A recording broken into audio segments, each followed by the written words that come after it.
Bonjour à toutes et à tous, Muriel Josselin, ExitPN, la chaîne pour craquer le code de l'emprise et se libérer justement de ce piège qu'est l'emprise.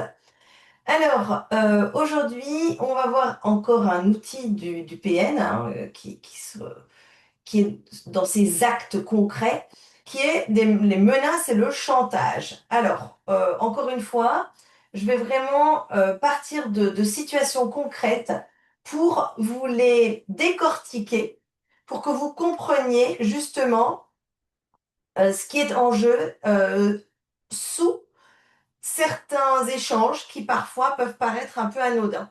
Voilà. Alors là, on a Pierre qui parle à Julie, donc Julie probablement a choisi de mettre un terme à leur union. Et il y a Pierre qui dit, bah voilà, si tu demandes le divorce, je vais dire aux enfants que c'est de ta faute et qu'ils ne te verront plus, ou alors qu'ils ne me verront plus. Euh, Tu ne veux pas les priver de leur père, n'est-ce pas?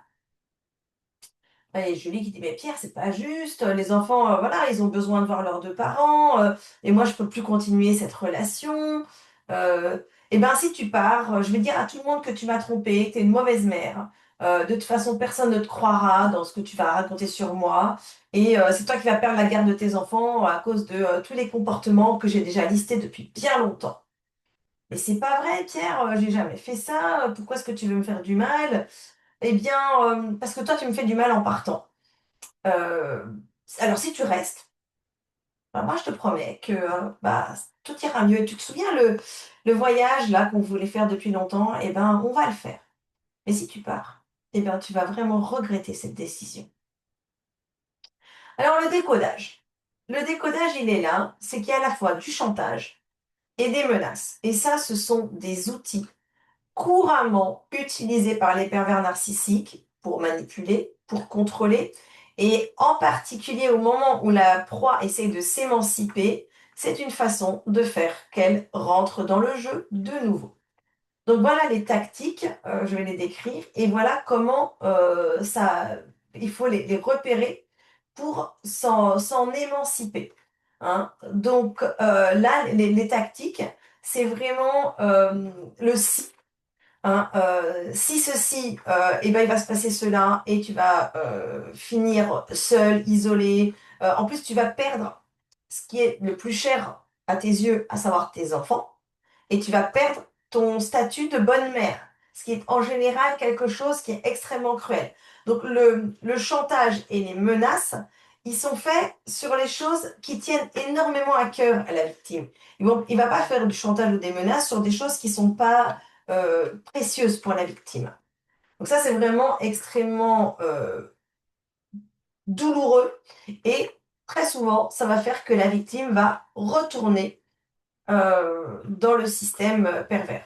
Il va falloir beaucoup d'énergie, beaucoup de courage, beaucoup de soutien, beaucoup de conscience que si elle y retourne, ce sera encore pire qu'avant, parce que sinon la victime risque fort d'y retourner. Parce que le chantage, en général, il marche très très bien.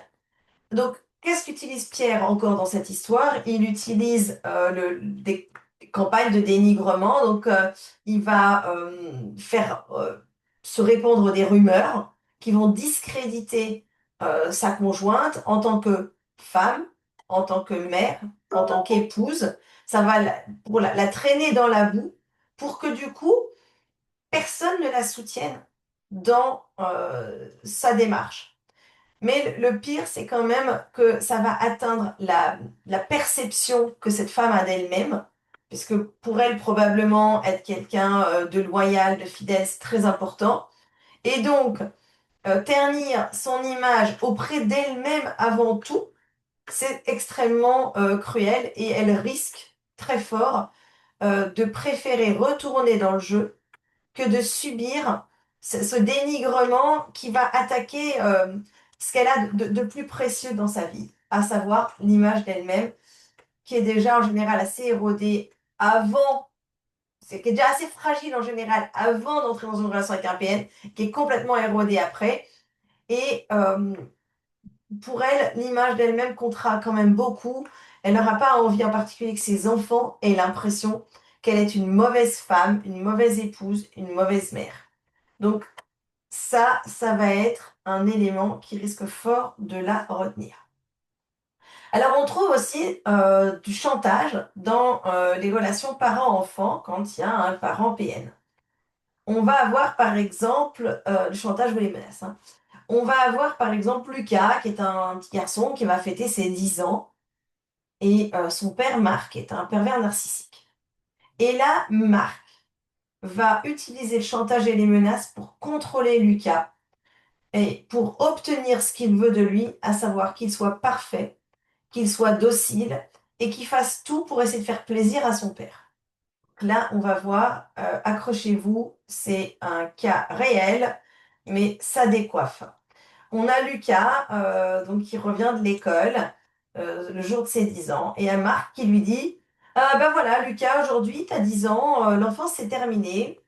Tous les soirs maintenant, tu auras la liste des corvées que tu devras faire. Et tous les soirs, j'appellerai ta maîtresse, et si elle me dit quelque chose de négatif sur toi, eh ben, je t'échangerai contre un autre enfant, parce qu'en fait, il y en a plein qui font la queue et qui aimeraient bien prendre ta place. Hein, oui, c'est un cas réel. Donc là, qu'est-ce qu'on a comme chantage? On a un vrai chantage émotionnel pour manipuler la victime. C'est-à-dire que là, l'enfant va avoir vraiment envie d'être parfait parce que sinon, il a une menace qui est colossale sur lui. C'est-à-dire qu'à ce moment-là, il sera rejeté. Donc là, on imagine la violence de ce chantage et de ces menaces sur un enfant de 10 ans. Parce que perdre son père, être rejeté par son père, c'est quand même pour un garçon une des choses les plus effrayantes comme perspective qu'il puisse y avoir. Donc du coup, l'enfant, qu'est-ce qu'il va faire? Eh ben, il va s'efforcer d'être parfait pour ne pas être rejeté par son père, ne pas être abandonné par son père.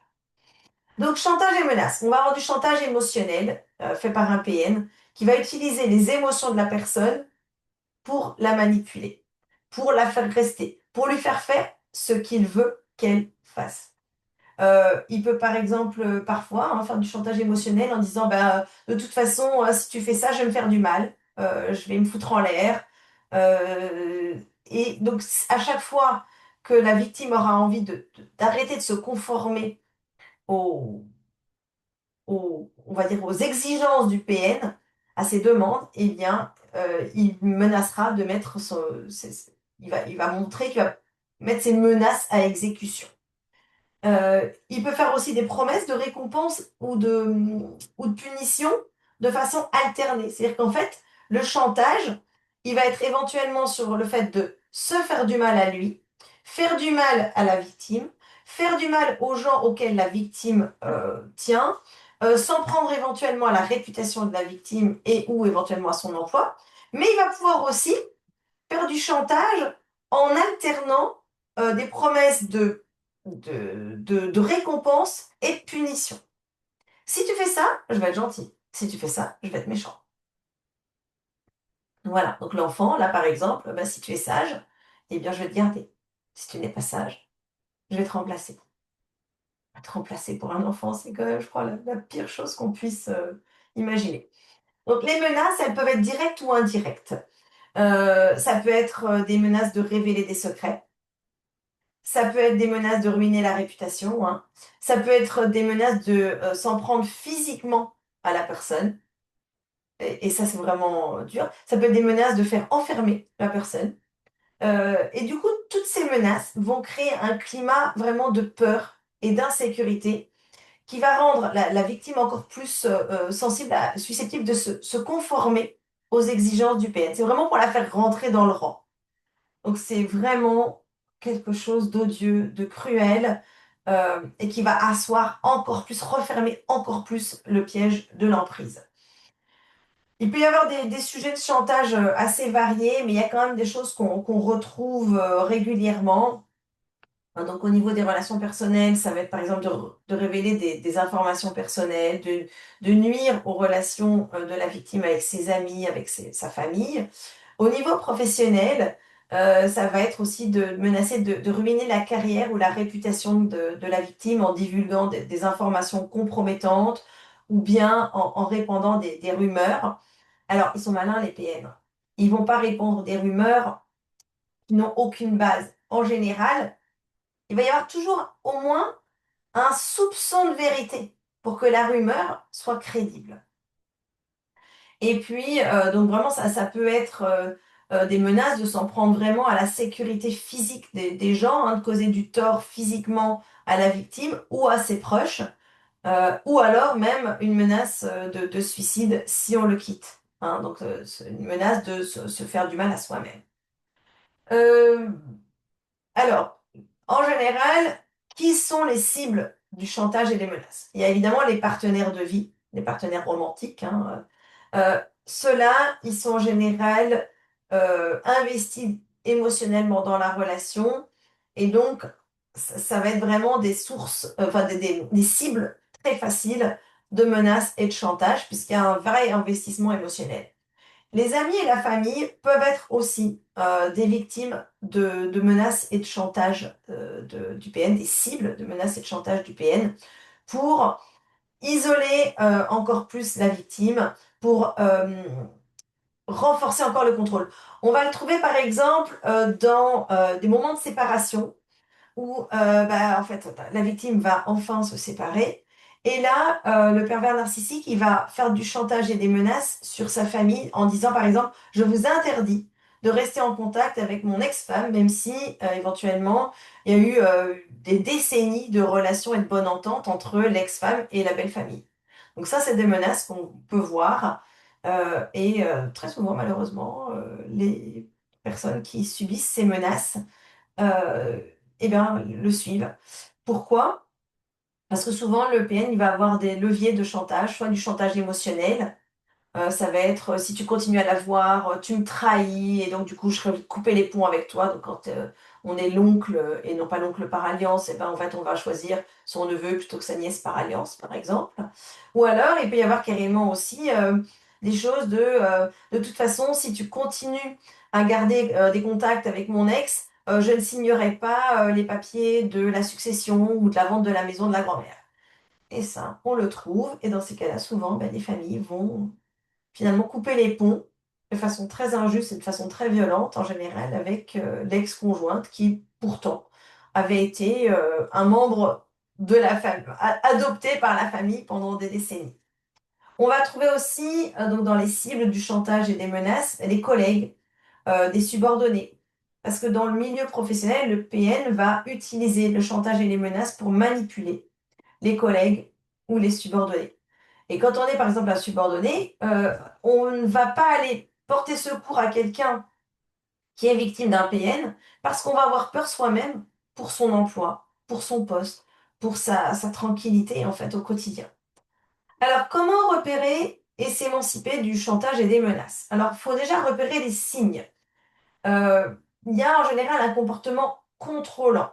C'est-à-dire que le PN, il est en train de chercher à contrôler les actions, les pensées, les émotions de la victime, mais aussi de l'entourage qui pourra contribuer, en acceptant les menaces et le chantage, à renforcer l'emprise. Il va y avoir des signes de manipulation émotionnelle parce que le PN va utiliser les émotions de sa victime et les émotions des cibles du chantage pour manipuler et obtenir ce qu'il veut. Voilà. Donc, je vous dis, hein, un PN qui va dire à son oncle, non, tu ne peux plus rester en contact avec mon ex-femme, même si tu l'as côtoyée pendant 30 ans, parce que si c'est ça, tu me trahis, et ben, le tonton, il va avoir du mal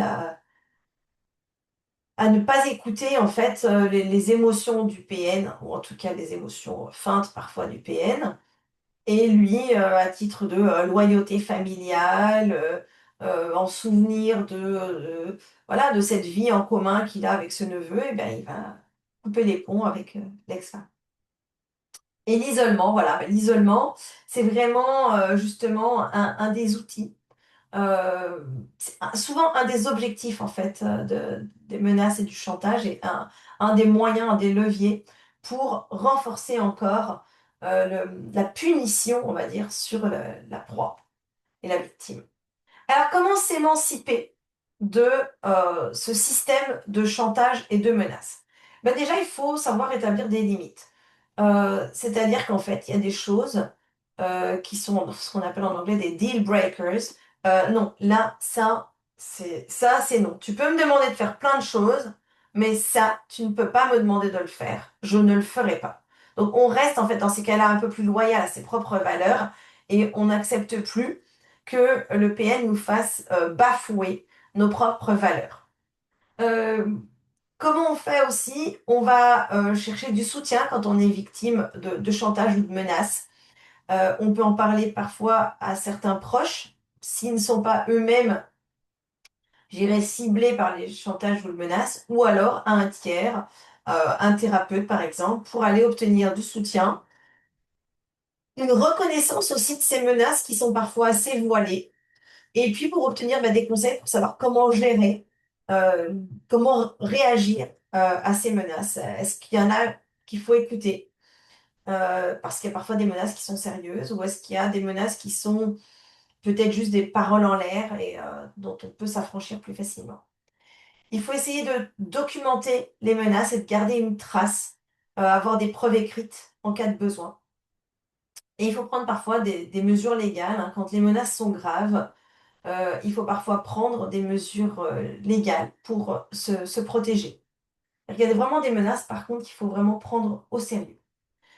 En reconnaissant les tactiques de chantage, et les menaces utilisées par le PN, ça va être possible justement de prendre des mesures pour ne pas subir ces menaces, pour s'en affranchir, pour se protéger et du coup pour se libérer davantage de l'emprise. Voilà, cet épisode est terminé. Exit PN pour sortir de la matrice de l'emprise. On décode, on craque le code de ce que fait le pervers narcissique. On craque le code des mécanismes et des rouages de l'emprise pour s'en affranchir et s'en libérer totalement, complètement et définitivement. Bonne fin de journée à vous et à bientôt pour une nouvelle vidéo.